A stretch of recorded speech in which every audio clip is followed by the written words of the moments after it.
Hello, my good people. It's your girl here, Gaki254. So today I'm going to prepare dinner with you guys. If you're new here, kindly subscribe to my YouTube channel. If you are returning, karibu sana, and thank you for always supporting me.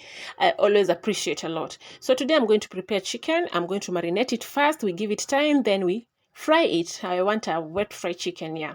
So guys, kindly subscribe, consider subscribing to this channel. And if you have anything you think I should do on my next video, kindly comment down below and I will really appreciate. Don't forget to comment, guys. My returning subscribers, oh my goodness, what did I even say? My returning subscribers, don't forget to comment down below. Mniambie what you want me to do. Like, unajua mkicomment, you guys, mwaga mnatumotivate. Tunajua ni wapi tumefanya makosa, ni wapi tunafaa to correct. You know, guys, yeah. So don't forget to comment down below. Show love. No bad energy here. Just show love. And yeah, I'm not going to talk a lot. So enjoy the rest of the video.